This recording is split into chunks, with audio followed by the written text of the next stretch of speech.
The House will be in order. The Chair lays before the House a communication from the Speaker. The Speaker's Rooms, Washington, D.C., February 6, 2025. I hereby appoint the Honorable Mary E. Miller to act as Speaker pro tempore on this day. Signed, Mike Johnson, Speaker of the House of Representatives. Pursuant to the order of the House of January 3, 2025, the Chair will now recognize members from lists submitted by the majority and minority leaders for morning hour debate. The Chair will alternate recognition between the parties, with time equally allocated between the parties and each member other than the majority and minority leaders and the minority whip, limited to 5 minutes, but in no event shall the debate continue beyond 11:50 a.m. The Chair recognizes the gentleman from Texas, Mr. Williams, for 5 minutes. The gentleman is recognized. Madam Speaker, I rise today to congratulate the Gordon Longhorns for their win over the Whiteface Antelopes with a score of 70-24 to become the UIL Class 1A Division I state football champions. The Gordon Longhorns finished the season with a perfect record of 15 wins and 0 losses. After a season of early mornings, long hours on the field, and staying focused in school, these student athletes and trainers and coaches showed dedication, strength, and unwavering commitment to victory. I'm proud that all their hard work and dedication throughout the year has paid off. As some of these bright and talented individuals prepare for their next endeavors, I wish them the best of luck and blessings for an even brighter and more victorious future. Go Longhorns! In God we trust. I yield back.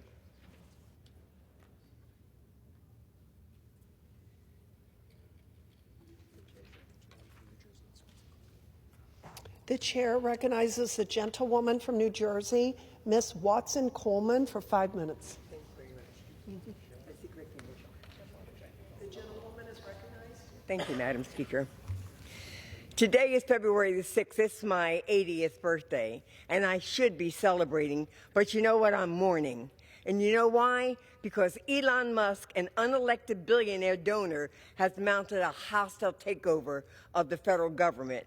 It's an astonishing display of corruption. A billionaire CEO who is not confirmed, who is accountable to no one, and who donated millions to Donald Trump's election campaign, is now in charge of the Treasury Department's payment system. He's doing what vulture capitalists have done to American businesses across the country. They come in, do a hostile takeover, strip a company of its parts, and lay off a third of the hardworking people who make the company run. But you know what the difference is? This company is the United States of America. This company's, the parts that he's stripping out are our private information, and they're attempting to dismiss committed workers who make this country run. And they're ripping the American people off in the process, and Donald Trump is co-signing all of it. The richest man in the world now has access to the personal information and financial information of millions of Americans, including Social Security numbers and bank account details. This unprecedented breach of public trust puts countless Americans at risk of identity theft, financial fraud, and political retaliation.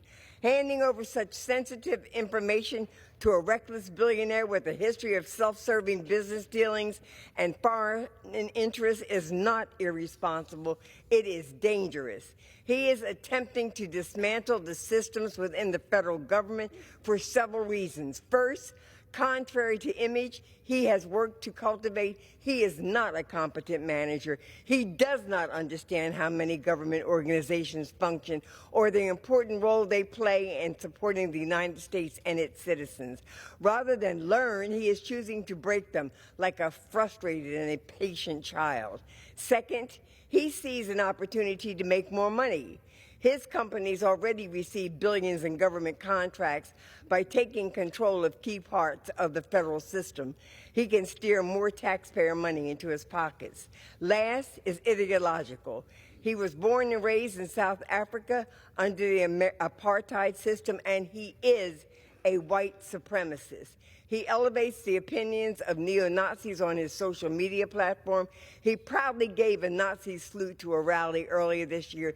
He does not want the government to work for or answered to anyone who is not a straight, rich, white man.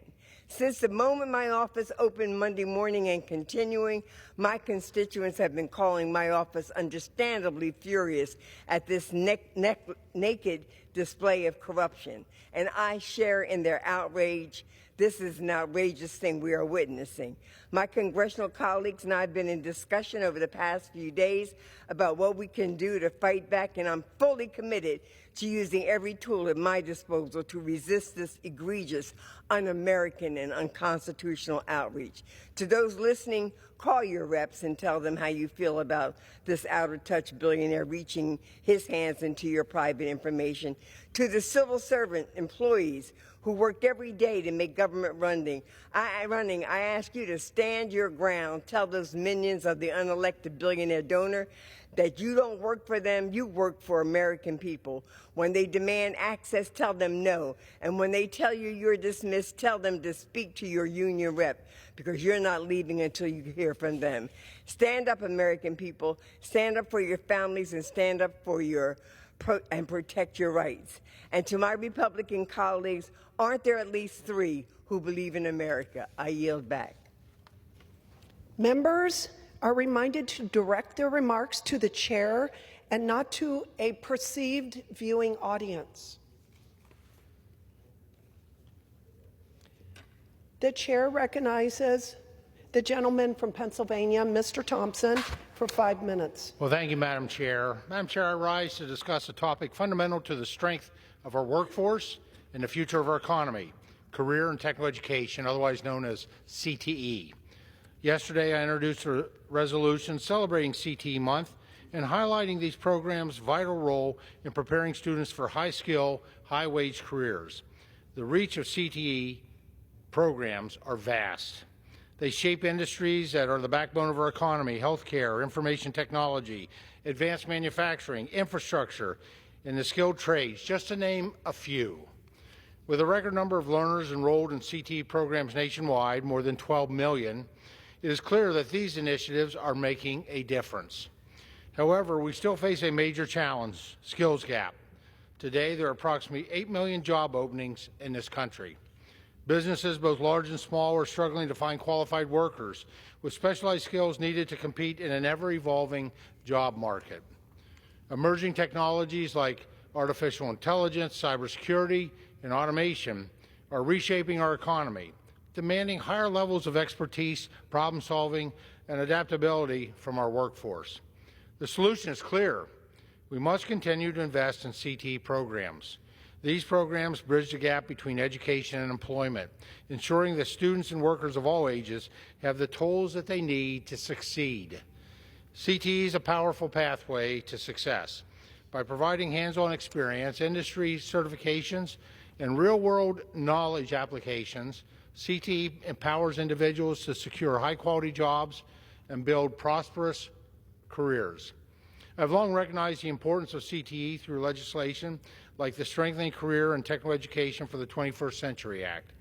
This investment modernized federal support for CTE programs and provided greater flexibility for states and local communities to tailor education to workforce needs. A practical outcome of this I've seen is today, where we were under-enrolled, today as a result of that legislation, we now have waiting lists of individuals, both youth and adults, seeking this pathway to success in life. The results speak for themselves. According to a recent analysis, CTE students in secondary programs have a 4-year graduation rate of over 96%, significantly higher than the national average. According to the CTE Research Network, which conducts analysis of CTE in coordination with the Institute of Education Sciences at the Department of Education, CTE has significant positive impacts on several high school outcomes, including academic achievement, employability skills, and post-secondary readiness. Employers also report that CTE graduates are better prepared for the workforce, stating they possess the necessary technical skills and work readiness to excel in their roles. None of this would be possible without the dedicated educators, administrators, and support staff who work tirelessly to promote and expand CTE programs. Their commitment to student success is invaluable, and we owe them our deepest gratitude for preparing the next generation of skilled professionals. Thank you, especially to my partner on this legislation here in the House, Representative Bonamici, as well as my counterparts across the Capitol, Senator Baldwin, Budd, Kane, and Young, for joining me in introducing this common sense effort. Madam Speaker, we look ahead. We must be committed to we remain committed to strengthening CTE, ensuring that every student, regardless of their background, has access to these opportunities. And by doing so, we close the skills gap and build a more competitive and resilient economy that benefits all Americans. Thank you, Madam Speaker, and I yield back the balance of my time. The chair recognizes the member from New Jersey, McIver, for 5 minutes.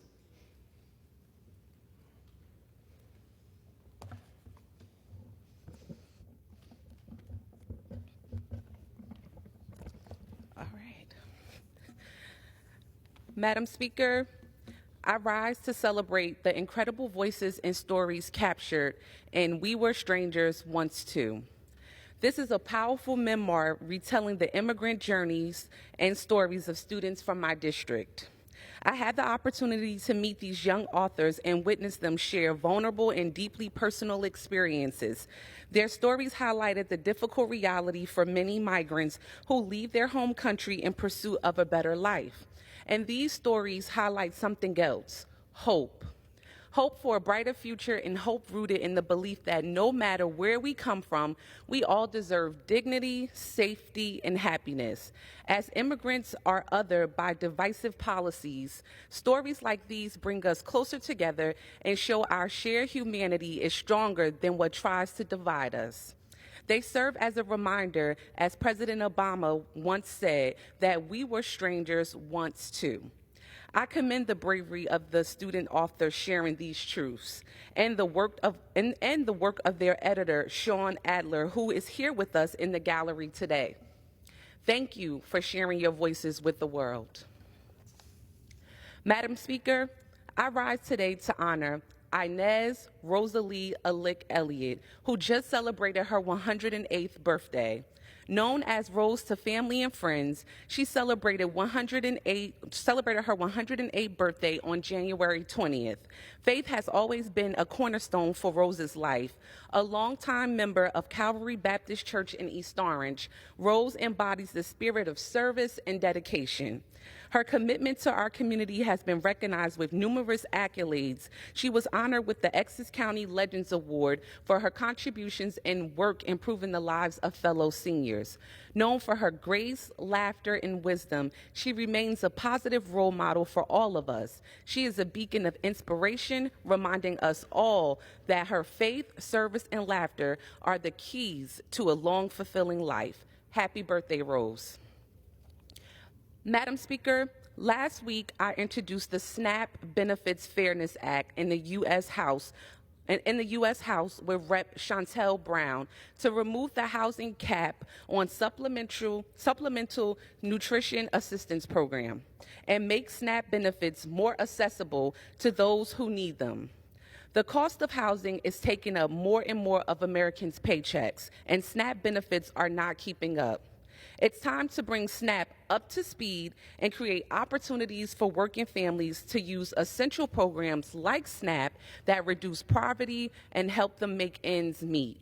By getting rid of the shelter cap, this bill ensures working families who are spending too much on rent and utilities get the benefits they deserve without being punished by high housing costs.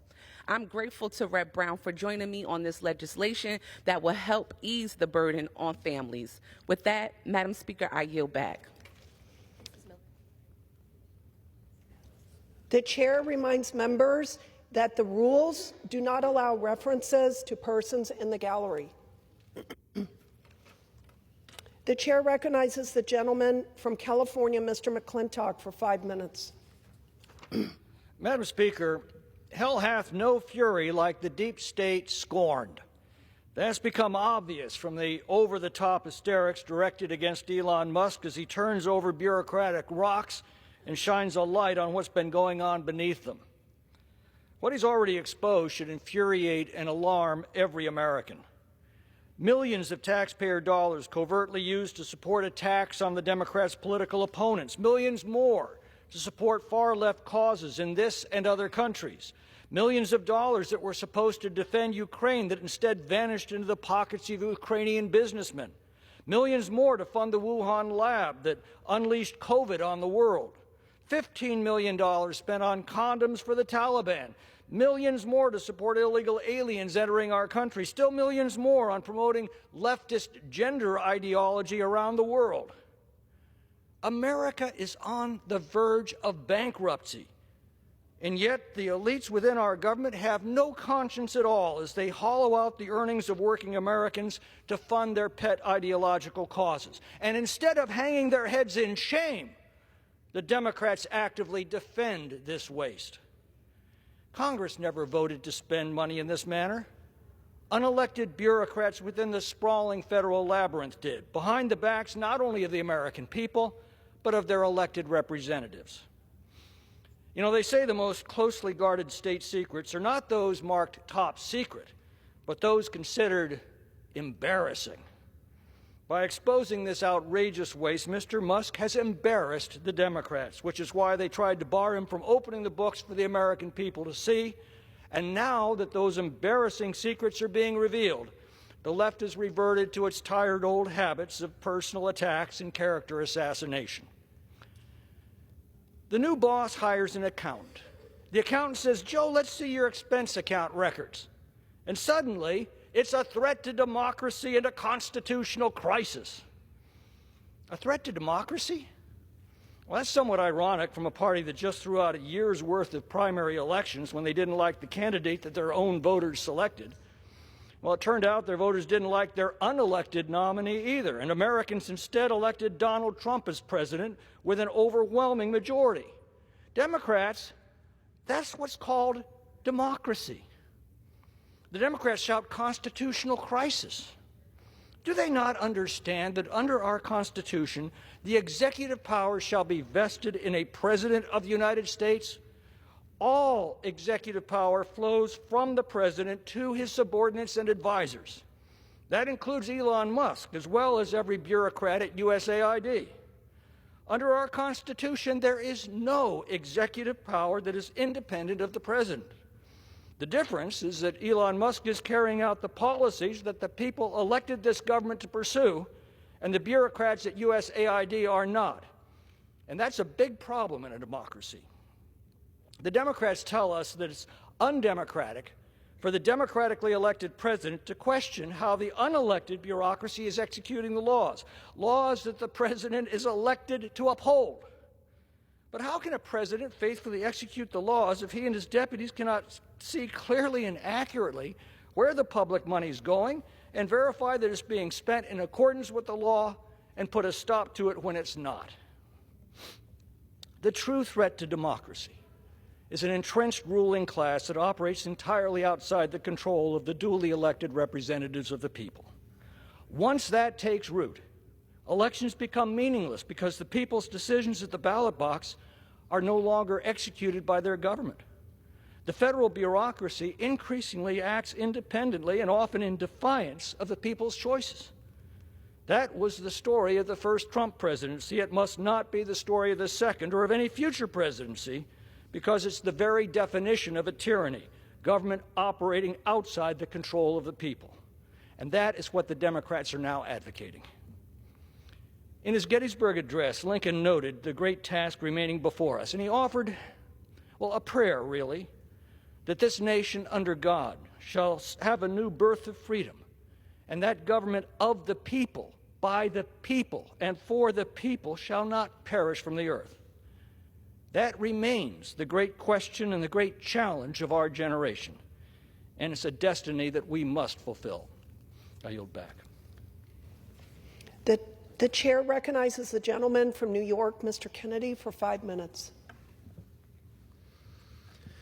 Madam Speaker, I rise today to remember William Geary Sr., a remarkable man whose life was a testament to service, dedication, and love for his family, our country, and our community. William Geary Sr. grew up on Good Avenue in South Buffalo, the proud son of a large Irish Catholic family. He attended South Park High School before answering the call of duty, serving in the Marine Corps during the Vietnam War. A two-tour veteran, he returned from his first deployment to meet the love of his life, Kathleen, his future wife, on a blind date. Just 2 weeks later, they were married and began their journey together. After his decorated military service, Bill dedicated his life to hard work and our community. A proud Union man, a retired Teamster, he found a second career at the Buffalo and Erie County Naval and Military Park. There, he worked diligently to preserve the history of our nation's service members, laboring tirelessly on the ships he loved so much. Service was the cornerstone of Bill's life. Whether it was his devotion to his family, his dedication to veterans, or his willingness to lend a hand or an ear to anyone in need, he lived by the creed of putting others before himself. Bill faced health challenges later in life due to complications from Agent Orange and COPD. He received care at the Buffalo VA Medical Center, where he considered his doctors, nurses, and aides heroes. His enduring wish was to improve the VA system for others, a mission his family carries forward in his honor. He was a devoted husband to Kathleen, a loving father to Kelly, Catherine, and William Jr., and a proud grandfather to 7. William Jr. has proudly carried on his father's legacy of public service as a senior master sergeant in the United States Air Force Reserves and as the Erie County Commissioner of Public Works. Today, as we remember William Geary Sr., we reflect on a life well lived, a life of service, sacrifice, and unconditional love. May his legacy inspire us to uphold the values he embodied and to continue striving for a better future for our families and our communities. May he rest in peace. Madam Speaker, I rise today to honor the life of William Dunford Jr., a dedicated public servant, educator, husband, and father. Bill's life was defined by his unwavering commitment to his family and our entire community. Over his 17-year career as a University of Buffalo police officer, he demonstrated a steadfast dedication to protecting and serving. As the chair of the Criminal Justice Program at Erie Community College, he taught and mentored countless young officers, instilling in them the importance of compassion, integrity, and professionalism. He believed in learning through experience. Bill brought students on sleepouts to hear from people living on the streets about their experiences and their challenges, teaching them about the human side of law enforcement. Bill wanted his students to see, feel, and understand the world of the vulnerable, ensuring they would serve with empathy and awareness.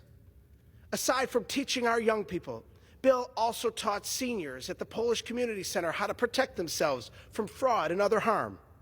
Outside of the classroom, Bill was an accomplished athlete and a star pitcher at Bishop Timon High School. He earned respect and accolades on every field and court he played on. Later in life, he shared his love of sports by coaching young athletes, earning the 2000 Coach of the Year award for his dedication, and he would go on to be recognized in the Western New York Baseball Hall of Fame. A devoted husband to Denise, father to his 3 sons, Brendan, Matthew, and Ryan, and daughter, Lauren, and grandfather of 14, Bill cherished his time with family and brought joy and humor to all those around him.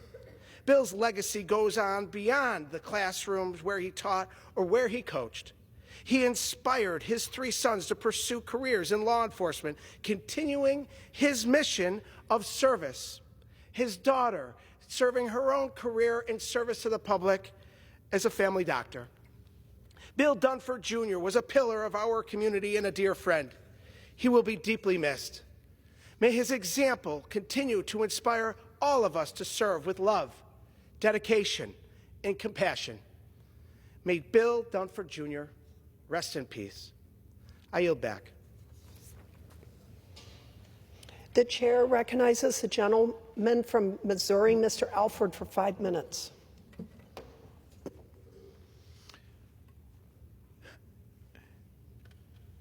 Thank you, Madam Chair. Well, today I rise with an extremely important declaration about the Kansas City Chiefs. And I'm honored today to be wearing the red blazer that I made for the late, great Tony DePardo, the band leader for the Kansas City Chiefs for many, many years. In case you haven't heard, we have a big game on Sunday that's going to make some noise, spark some joy, and make the entire Chiefs kingdom proud. But I stand before you today to declare, to decree, and make it official. The Kansas City Chiefs are the greatest NFL team of all time. From the Sea of Red at Arrowhead to the chants of Chiefs Kingdom echoing across our great nation, this team has captured the hearts of America. It started from a legacy of the folks like Lenny Dawson, Deron Cherry, Bobby Bell, Derek Thomas, Will Shields, and Grew, thanks to the modern-day miracle magic of Patrick Mahomes, Travis Kelce, and Harrison Butker. This dynasty has put the entire NFL in the Chiefs era, giving the haters cruel summers for 3 years in a row. To the naysayers, we say, you need to calm down. They thought this year would be different, but once again, they were having deja vu. They forgot Patrick Mahomes does nothing better than revenge.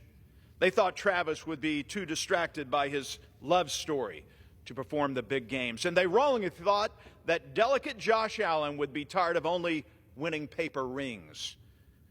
Well, Madam Speaker, we know all too well how this season turned out, with the Chiefs winning the Lamar Hunt Trophy again. And now they turn their attention to the third consecutive trip to the Super Bowl. When the Chiefs arrived in New Orleans, there were teardrops on the Eagles' guitars. Well, get ready, America, because the 2025 Lombardi Trophy has a blank space, and the Chiefs are about to write their name in that blank space once again. To put it quite simply, the Chiefs are unbeatable. They will be champions not once, not twice, but 3 times in a row. Madam Speaker, as the great Mitch Holthus is fond of saying, you can doubt the Chiefs, you can dislike the Chiefs, you can disrespect the Chiefs, but you are going to have to deal with the Chiefs. To all the Chiefs watching, Missouri is rooting for you. The 4th Congressional District is rooting for you. Go Chiefs! Thank you, Madam Speaker, and I yield back. The chair recognizes the gentlewoman from the Virgin Islands, Ms. Plaskett, for 5 minutes. Thank you, Madam Speaker. Today I rise and acknowledge and congratulate the newly elected members of the 6th Constitutional Convention in the Virgin Islands. Your willingness, each one of you, to help us move forward to achieve civil rights and self-determination as a collective people is commendable. And the work that you do in this legislative session will uplift generations of Virgin Islanders to come. Now, the legacy of the Virgin Islands, St. Croix, St. Thomas, St. John, Water Island, continue to be defined by the collective greatness of all Virgin Islanders who have resisted exploitation in the name of freedom and independence. We first exercised our right of self-determination in 1493, when a Carib war party on the island of St. Croix fiercely resisted Christopher Columbus's expedition, preventing his men from establishing a foothold on the island. Over the next 200 years, the Caribs fought colonialization until they were completely eradicated in 1590. Their enduring resistance is our ancestral legacy. The island of Ai, St. Croix, from which I come, and proud to see this legacy continued in this 6th Constitutional Convention. It continues. In 1733, the Ikwamu, enslaved individuals from Ghana, fought against their enslavement on the island of St. John and became the first organized armed resistance in the Western Hemisphere against enslavement. They held that island for almost a year until the Danes, working with the Spaniards, the French, and the British were able to overthrow them. The organizers of that rebellion chose collective suicide rather than go back to slavery. In 1848, on the island of St. Croix, those enslaved organized themselves, rose up, and took their freedom. Our freedom was not given to us by any individual or any government. We took it for ourselves. That is the legacy from which I come. And as a daughter of the Virgin Islands, I will continue that fight. The Virgin Islands has held 5 constitutional conventions since its acquisition by the United States in 1917, yet no constitutional drafts have been approved since 1977. You know, personally, I believe some of the issues that we put in our Constitution are issues that were never resolved by Denmark when we became part of the United States. And as of 2025, the Virgin Islands are governed under the revised Organic Act of 1954, which acts as the de facto local constitution after being passed by Congress in 1936. As not only the representative of the Virgin Islands here in Congress, but as a daughter of those islands, my family on both sides go back in records to the 1700s, maybe earlier, and it is for them that I continue to fight, for the fundamental and constitutional rights for which all Americans, including Virgin Islanders, are entitled. When we became a part of the United States, my grandfather's generation came to Washington and insisted that we be a part of the draft. We wanted the responsibility along with the privileges of being part of the American experience. We are part of the draft. We fight in every war in numbers per capita greater than any other state, and yet no Virgin Islander can vote for their commander-in-chief. I have built upon the work of my predecessor, Congresswoman Donna Christensen, numerous governors of the Virgin Islands, to challenge the United States' reliance on the insular cases as it relates to the territory. The cases decided at the turn of the 20th century by a Supreme Court to justify a racist and colonial legal framework for the territories. Now you may ask, oh, why are you saying it's racist?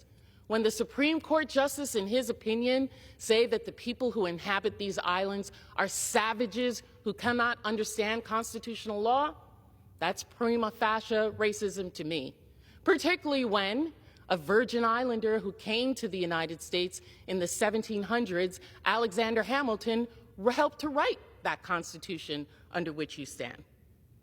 However, through the hard work, we have worked together over the years to overturn the insular cases, advance equality, and challenge the status quo. And in both the 16th and 17th Congress, I'm grateful under Democratic leadership, the For the People Act of 2019 and the For the People Act of 2021 included a path for voting rights and self-determination for U.S. territories. Both pieces of legislation included a congressional task force to review the issues and make recommendations on providing equitable voting representation in Congress, voting rights in the presidential election, and fair inclusion in federal voter protection and election integrity laws. In this 119th Congress, I will continue to advocate for the equitable treatment of all Americans, including my fellow brothers and sisters in the territories. Self-determination, voting rights, and equitable treatment under federal assistance program must be the cornerstone of our all work. If we work together, we can all The gentlewoman's achieve time has meaningful expired. change. I yield back. Thank you. The chair now recognizes the gentlewoman from Illinois, Mrs. Miller. Mr. Speaker, I ask unanimous consent to address the House for 5 minutes. So ordered. I rise today to thank President Trump for his efforts to reverse the harmful immigration policies of the last administration. On his first day in office, President Trump declared a national emergency at the southern border and reinstated policies to stop the flood of illegal immigrants into the United States. Under the Biden administration, migrant encounters at the U.S.-Mexico border reached an all-time high. Open border policies made it easier for military-age men to enter our country and allowed drug and human traffickers to take control of our borders. In 2024 alone, Customs and Border Protection seized over 21,000 pounds of fentanyl at the U.S.-Mexican border. Fentanyl overdoses during this time remain to be the leading cause of death for Americans aged 18 to 45.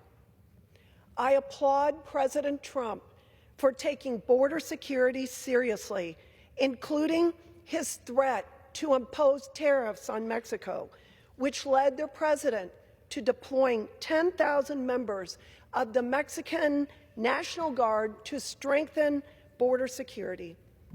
It is time the rest of the world sees again we have a president willing to put America first. Thank you, and I yield back. Chair recognizes the gentlewoman from Oregon, Ms. Bonamici, for 5 minutes.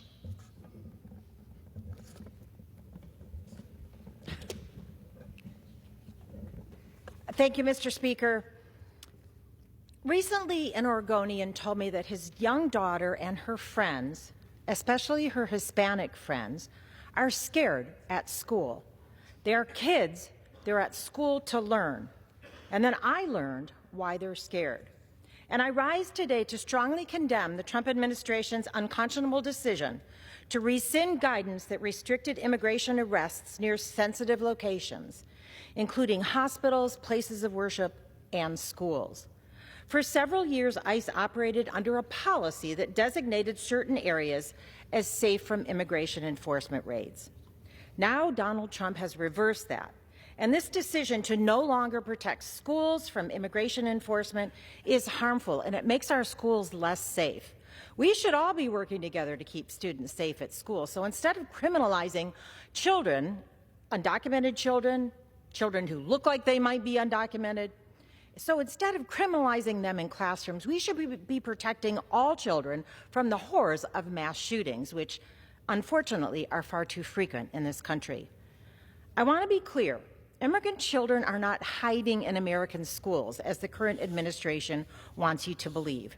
They are there to learn, and taking them from their schools will cause immense suffering and chaos for families and communities. These are children who may go on someday to find the next cure for cancer, to write a great American novel. They have tremendous potential. So now I ask my colleagues to show some humanity. Please join Representative Adriano Espaillat from New York and me in supporting the Protecting Sensitive Locations Act. Show some humanity for children. Help keep our schools and other sensitive locations safe from harmful immigration enforcement actions. Thank you, and I yield back the balance of my time. The chair recognizes the gentleman from Wisconsin, Mr. Pecan, for 5 minutes.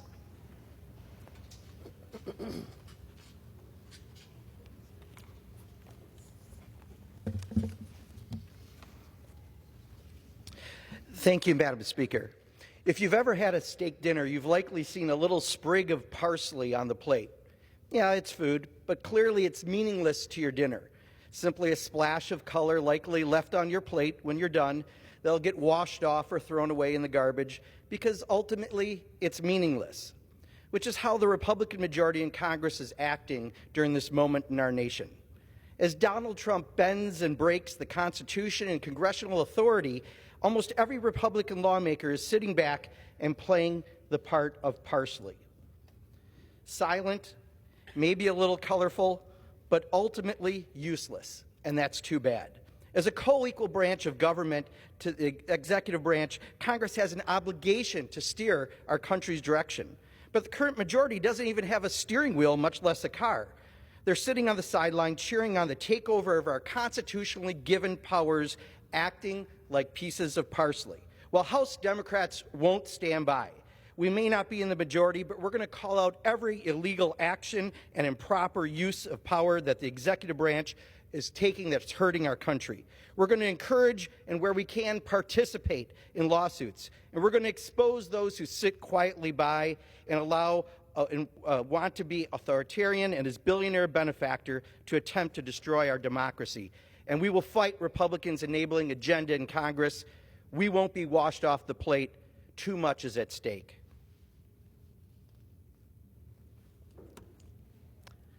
Elon Musk is the 47th president's financial benefactor. He's invested $277 million of his own money into electing Donald Trump and other Republicans, and now apparently he thinks he owns them. Elon Musk is destroying our federal government. He doesn't understand how things work, and he's breaking it agency by agency every single day while Republicans sit idly by. I think the worst part is that Elon Musk profits mightily from contracts with the federal government. His company's contracts total over $20 billion, more than $3 billion in the last year alone. And now he has the new title of Special Government Employee, for all practical purposes, a federal employee himself. Now, if you follow the law, federal employees can't also profit from the federal government via a federal contract because they could use their position to swing contracts their way. USAID doesn't offer much profit for Musk, so he wants it dismantled, but NASA does, and his contract likely won't get touched. Maybe it'll even grow. That's why we have laws that prevent federal employees or other officials, including members of Congress, from profiting off the federal government. It's grifting from the taxpayers and against the law, except apparently if you're Elon Musk. Enough is enough. I'm introducing legislation to ensure that special government employees like Musk cannot profit off of government contracts. Elon Musk can't be both the beneficiary and decider of where federal funds are spent simply because he feels he bought himself a president. It's unconscionable that Elon can collect $20 billion from American taxpayers with one hand while slashing funds for child care and health care, nutrition assistance, and public education with the other. The Eliminate Looting of Our Nation by Mitigating Unethical State Kleptocracy Act, or the Elon Musk Act, would put a stop to this grift on the taxpayers. Let's pass it.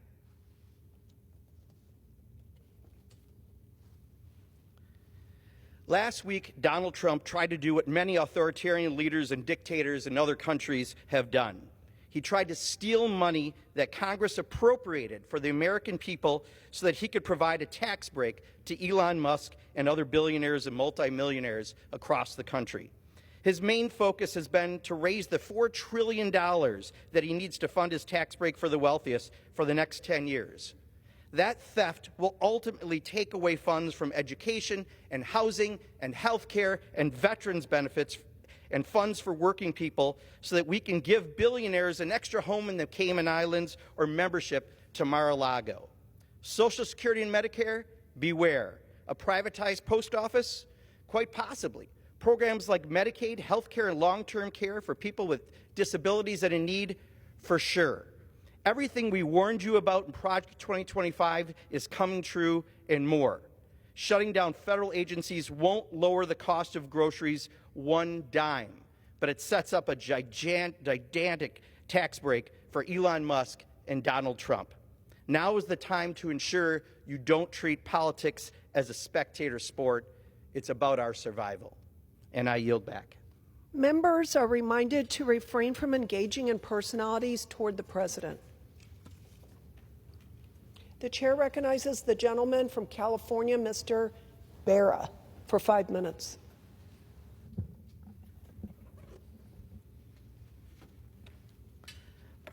Madam Speaker, I rise today to honor Andra Bucci, a Holocaust survivor whose remarkable story of resilience, survival, and education continues to inspire generations. Andra and her sister Tatiana were just 4 and 6 years old when they were taken from their home in Italy and sent to Auschwitz. A tragic case of mistaken identity saved their lives. Joseph Mengele, the so-called angel of death, believed they were twins and spared them for his inhumane experiments. Their father, a prisoner of war in South Africa, had no idea his family had survived. Their mother, in an act of extraordinary courage, risked her life to visit them inside the camp, reminding them never to forget their names, never to let their identity be reduced to a tattooed number. After the war, the sisters were placed in an orphanage run by Anna Freud, daughter of Sigmund Freud. They believed they were alone in the world, until a picture, the same picture they had kissed every night in Auschwitz, arrived with a letter. Their parents had survived. They were among the rarest of Holocaust survivors, children whose entire family made it through. Today, Andra Bucci calls Sacramento County home, but she and her sister have never stopped telling their story. Since 1995, they have returned to Auschwitz, bringing hundreds of students with them to ensure the world never forgets. Just recently, Andra spoke in my district where she shared her harrowing testimony. Madam Speaker, as the years pass, the voices of Holocaust survivors grow fewer, but their stories never fade. Never again is not just a phrase, it is a command. It is our responsibility to remember, to educate, and to stand against hatred in all forms. May Andra's story and the stories of all survivors live on.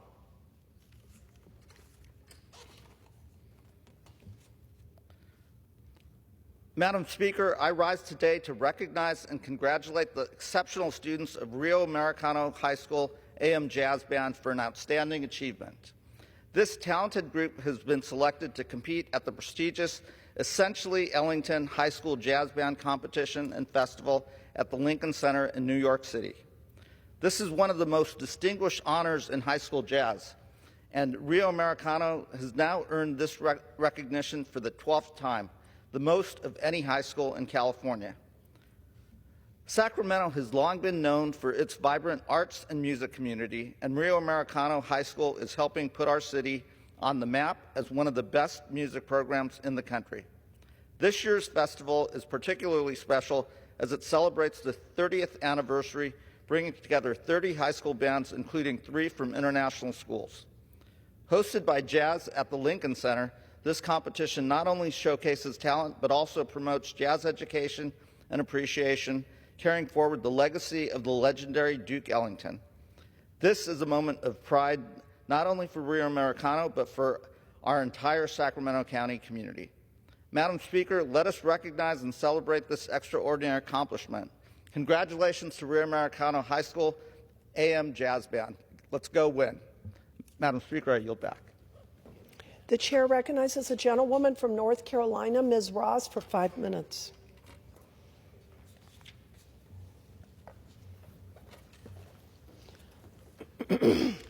Thank you, Madam Speaker. I rise with grave concerns about reports that President Trump is scheming to eliminate the Department of Education, and similar concerns about legislation that's been introduced to do just that. This move would be detrimental for Wake County students and public school students around the country. Our community is home to world-class K-12 schools, community colleges, universities, and HBCUs that are shaping the bright minds of tomorrow. Our schools rely on resources from the Department of Education to support teachers, assist students with disabilities, and ensure that young people get healthy meals. In addition, thousands of North Carolina students depend on grants and loans managed by the department to pay for college. Their future is our country's future. Let's be clear. The president does not have the authority to unilaterally abolish agencies that were created by Congress.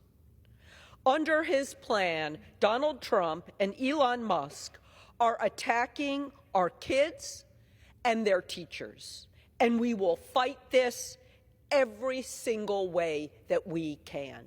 Thank you, Madam Speaker, and I yield back. The chair recognizes the gentleman from Delaware, Mr. McBride, for 5 minutes. Thank you, Madam Speaker. When I was elected, I promised to work with anyone who would help Delaware and Delawareans, and to stand up to anyone who seeks to harm my state.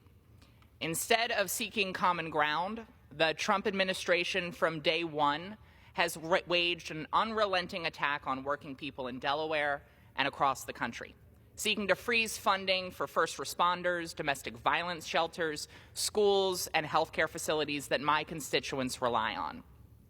Last week, as I traveled up and down our state, meeting with seniors, military families, students, mayors, doctors, and nurses, the fear and outrage was palpable.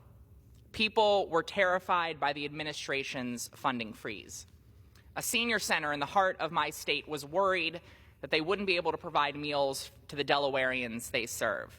Critical services like opioid prevention programs could grind to a halt.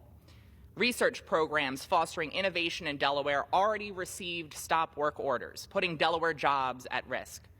Mayors were fearful they wouldn't be able to pay first responders or continue pivotal water and transportation infrastructure projects.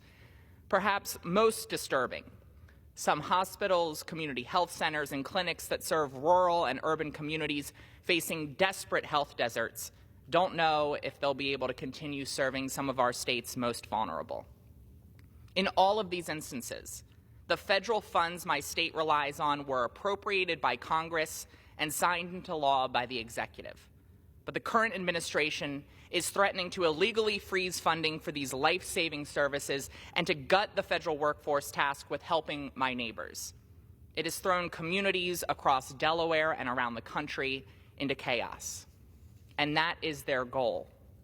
The attacks we've seen in recent days on public servants and life-saving programs administered by USAID don't just put our security and health globally at risk. They lay the foundation here at home to gut federal support for education, for health care, for housing, for child care, for workers. If they can do what they are doing at USAID, they can do it anywhere in the federal government. That means no place, no program is safe from unilateral evisceration. This week, it's USAID. Tomorrow, it may be the Departments of Education and Labor. And we shouldn't pretend that this path doesn't ultimately lead to Social Security and Medicare. Piece by piece, department by department, the Trump administration is defunding critical federal services, purging employees, consolidating power, and cutting and gutting programs that Delawareans rely on. They are trying to decimate the federal government and sell it for parts to line the pockets of donors at the expense of working people. It is clear they do not want to solve the problems facing the American people. They do not want to make government more efficient. They want to prove that government can't work by making it not work. In 1941, Franklin Roosevelt was in this very chamber and declared that necessitous men are not free men, that democracies can't survive if people are hungry or out of a job. They want Americans hungry. They want Americans scared for their future. They want Americans to stay angry because that is the fuel of Trumpism. That is how Donald Trump keeps his power. My constituents reject this administration's cycle of chaos, corruption, and cynicism. Delawareans sent me here to make government work better for people, not to make it worse. Delawareans want a government that respects everyone by delivering for them, by helping them learn, live, and thrive. And that is what I'm here to do. Thank you, Madam Speaker. I yield back the balance of my time. The chair recognizes a gentlewoman from California, Ms. Barragan, for 5 minutes.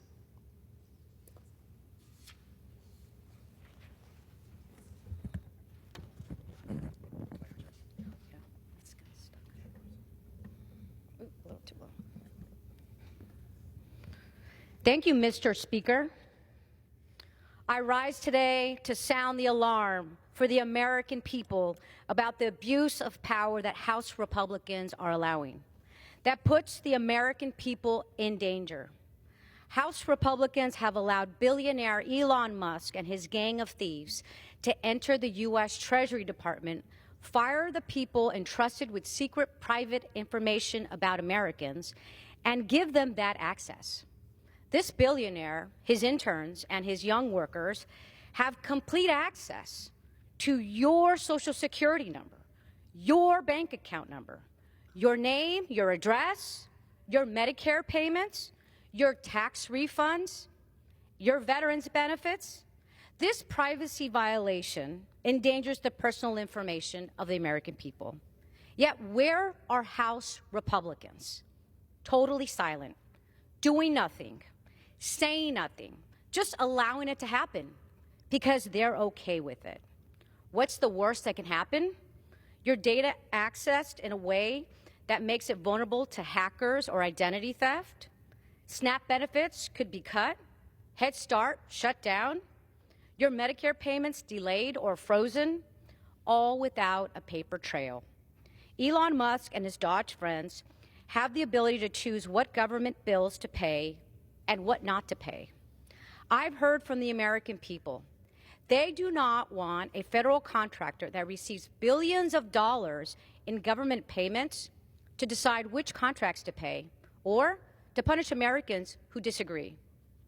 These individuals with no government accountability are now inside the very heart of our federal systems, and Republicans are nowhere to be found. Elon Musk has bragged on social media that he has been able to cancel contracts and programs he doesn't like. This is reckless and illegal. Why would he want access to the information? To look for programs to cut, programs the American families and people rely on every day, to have more money, to make sure House Republicans can give to their billionaire friends, and tax cuts. This is the Republican ripoff. Just last week, we saw the consequences of this Republican ripoff in action. The administration issued an illegal shutdown order, a freeze that threw nonprofits, schools, health clinics, and entire communities into chaos. Critical grants and programs were frozen without warning. And just yesterday, we learned that some community health centers in rural America are shutting down because of it. And where are House Republicans? Certainly not speaking out, not standing up for our community health centers. Imagine going to your doctor and you are told they cannot see you because Elon Musk has cut off Medicaid payments to your state. Imagine your child's school closing because the money to fund it was frozen. That was the fear that went through our communities last week. Domestic violence shelters and health clinics worried about whether they would have to shut down their doors. Meals on Wheels and the seniors who rely on it didn't know where their next meal would come from. While a judge has temporarily blocked the government-wide freeze, many grant recipients still cannot access funding. And the administration has said they're still going to implement the funding shutdown. The administration is also targeting programs such as the EPA's Clean Ports program, which affects millions of dollars going to ports across the country to help clean up air pollution. In my district alone, that's over $400 million in funding to reduce pollution at the Port of Los Angeles. What could be next, and how will it affect your family? There are reports that the Department of Education and our public schools funding is next on their target list. Let me be clear. This is unconstitutional. Congress controls the purse strings, not the president, not Elon Musk. This money was legally appropriated by the people's representatives. Elon Musk and House Republicans want to steal it from the American people to give tax breaks to billionaires and to get investments in our communities. House Republicans continue to remain silent. Their silence makes them complicit. Americans will pay the price.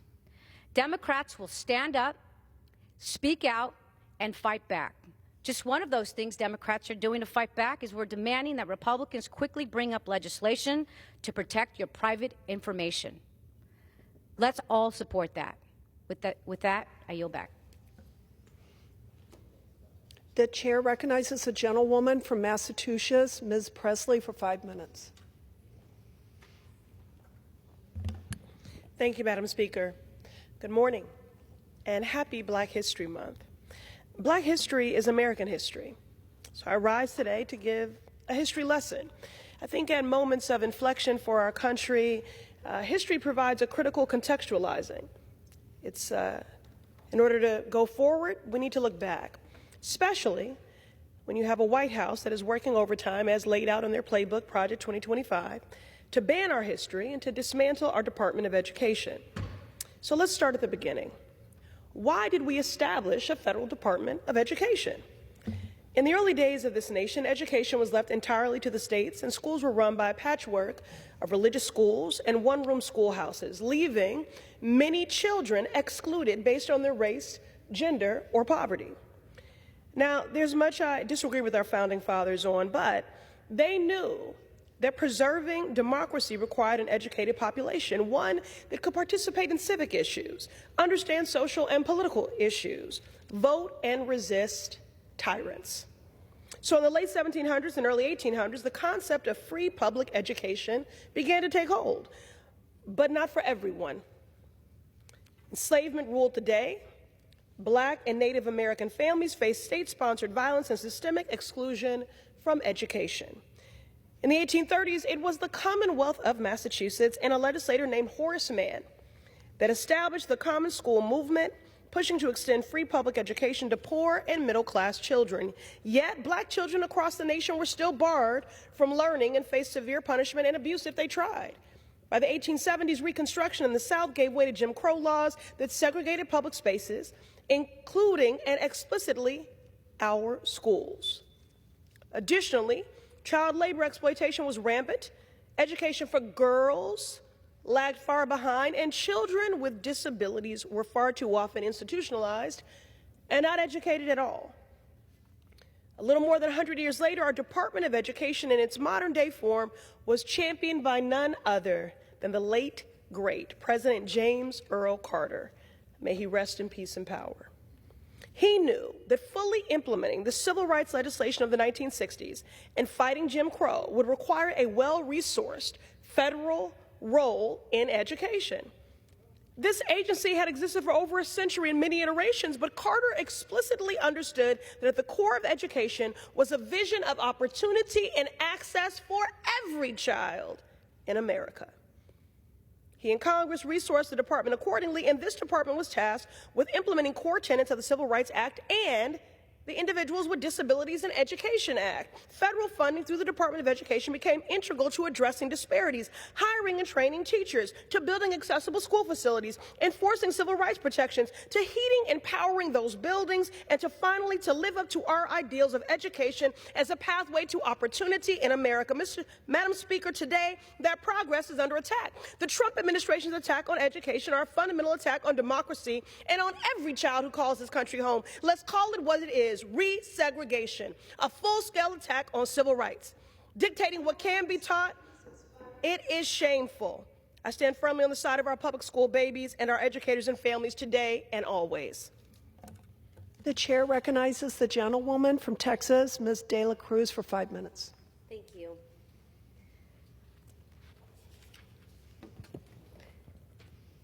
Today we celebrate an extraordinary milestone for an extraordinary man.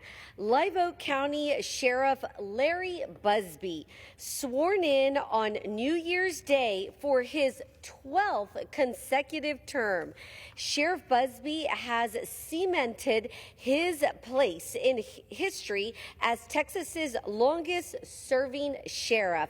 With a remarkable 50 years in law enforcement, 44 of those years as sheriff of Live Oak County, he exemplifies dedication, resilience, and leadership.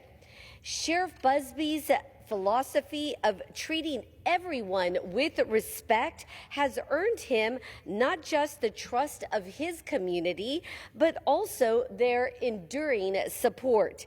His history, rooted in cowboy values of hard work and responsibility, inspires all of us. Whether as a teacher, a cowboy, a law enforcement officer, he has always served with honor and humility. Sheriff Busby, congratulations on this historic achievement. Thank you for your unwavering commitment to Live Oak County. Here's to the legacy you continue to build and the many lives you've touched along the way.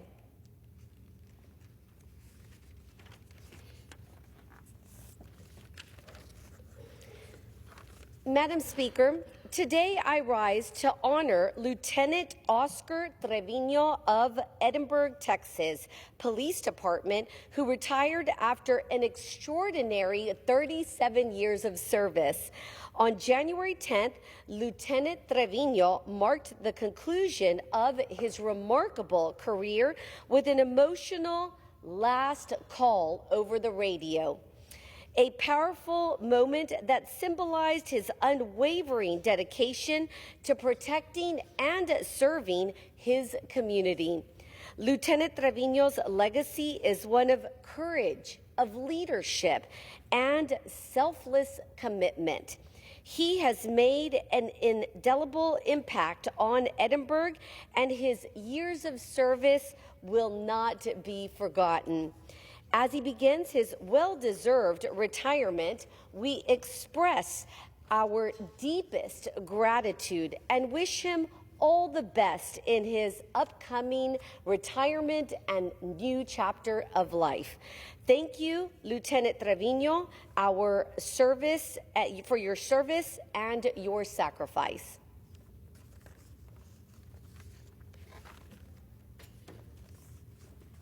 Madam Speaker, I rise to celebrate a historic achievement by the University of Texas Rio Grande Valley.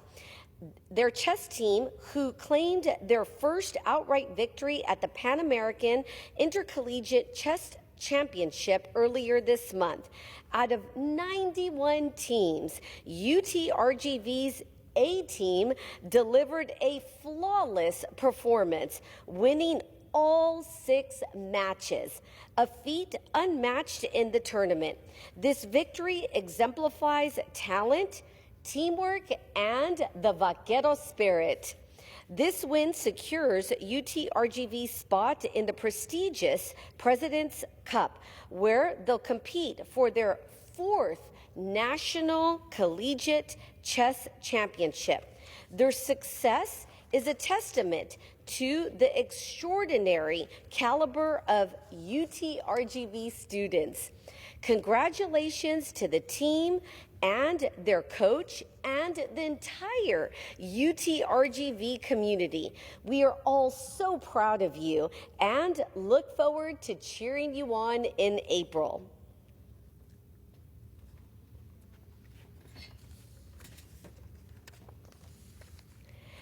Madam Speaker, I rise today to honor my guest for this year's National Prayer Breakfast, Dr. Milton Gonzalez from McAllen, Texas. For over 25 years, Dr. Milton Luis Gonzalez has taught and inspired South Texans. He's dedicated his life to ensuring the next generation are able to reach their potential and live a life full of faith. Not only has his gift for speaking touched many, many lives, but his insightful speeches have empowered people all across the United States and the world. Outside his incredible work, Dr. Gonzalez is a great man of faith. He is a father, a grandfather, and for this we are so thankful for. Thank you. I yield back. The chair now recognizes a gentlewoman from Illinois, Ms. Kelly. Thank you, Mr. Speaker. 2 weeks ago, President Trump was sworn into office. He won the popular vote in the Electoral College. Don't like the results, but I accepted them. For the past 4 years, I've heard my colleagues on the other side of the aisle passionately defend Article 1 of the Constitution. Not anymore. I heard them speak about the importance of Congress's power of the purse. Not anymore. I heard them insist that only Congress can change laws and determine the structure of our government. Not anymore. In the past 2 weeks, we've seen a familiar pattern emerge. The president creates an issue, causing a crisis. There is confusion. Then he fixes the crisis, often by walking back the very same issue he created. Just this week, he threatened tariffs against our closest neighbors, import taxes that would drive up the costs for American consumers. There was no real reason, no real justification. But after days of uncertainty for businesses across the country, President Trump backed down.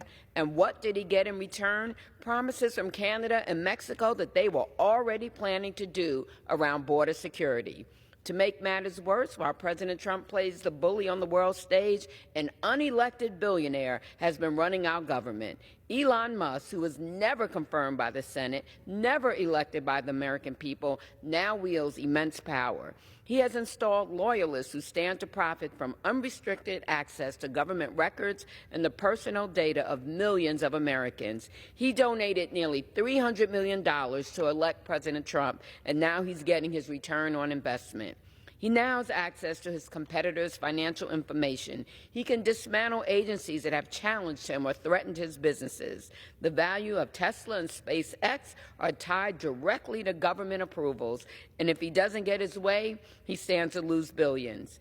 Elon Musk is not accountable to the American people, yet he's using his unchecked influence to reshape our government for his own gain. The world's richest man has received over $20 billion from the federal government in the past. He enriches himself by pretending to be a selfless innovator. He uses his social media empire to amplify voices that agree with him and to spread misinformation designed to divide and destabilize. Now he's trying to shut down and overturn funding approved by Congress, funding that saves lives. Bipartisan programs like PEPFAR, which provides life-saving HIV treatment to millions, has been thrown into uncertainty. Stop work orders have frozen global health initiatives. New funding obligations and disbursements have been suspended. Healthcare workers have been told to stop.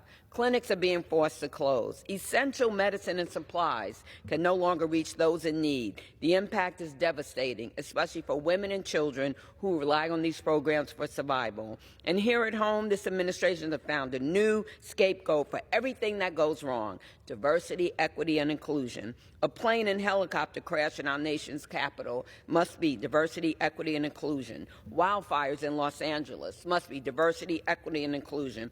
A major IT system failure must be DEI. The collapse of the Francis Scott Key Bridge must be DEI. They blame DEI not because it's responsible, but because it's an easy target, because fear and division are their most effective tools. And yet, as they wage this culture war, they ignore the real crisis threatening our democracy and our communities. We have entered Black History Month, but now federal agencies are uncertain about how to recognize it due to new executive orders. The Pentagon even paused training about the Tuskegee Airmen because they weren't sure if teaching American history violated the president's mandate.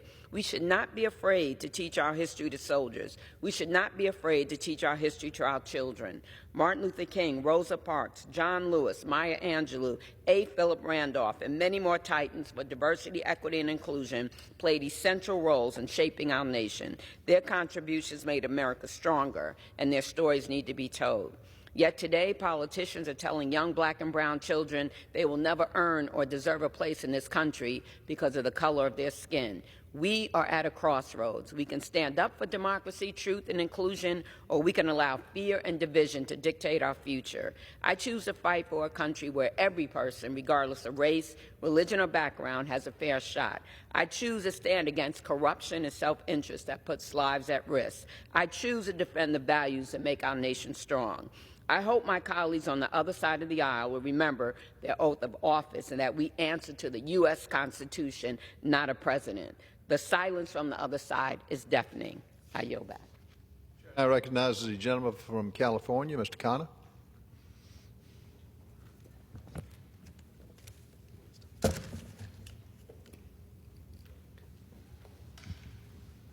Mr. Speaker, 88 years ago, President Franklin Roosevelt stood before the American people in Philadelphia and warned of an economic aristocracy that sought not just to dominate our markets, but our democracy. He spoke of those who amassed great wealth and then used that wealth to shape the laws of our nation and serve their own worldview rather than the public good. And he pledged that the government must serve the people, not the privileged few. That same challenge exists today, but now it is billionaires themselves taking over our government. They bankroll the campaigns, install their loyalists, and want to control government so they can make the rules. They push for deep cuts to public education, including eliminating funding for decent schools in working-class neighborhoods, to fund massive tax breaks for the investor class that we cannot afford. They fight to deregulate social media platforms to grow the market value of companies in my district, just as the railroad barons of the past fought against every piece of regulation to protect their profits. They move fast and break things, treating our government like their own personal experiment, blind to the millions of Americans who rely on their services. And why? Because they believe they're entitled to rule. See, they see themselves as an aristocracy of talent, a select few whose wealth and success make them the rightful decision makers for the rest of us. In their eyes, business entrepreneurs, hedge fund managers, and tech tycoons are the engines of America's prosperity, while working families are expected to accept whatever scrapes trickle down. They believe that democracy should cater to their vision, their profits, and their power, no matter what the cost to society. They even refuse to accept what separates human beings from God, mortality itself. We must ask ourselves, will we allow a handful of powerful interests to dictate the future of our economy, our jobs, and our democracy? Or will we reclaim the promise of an America where anyone who works hard can thrive?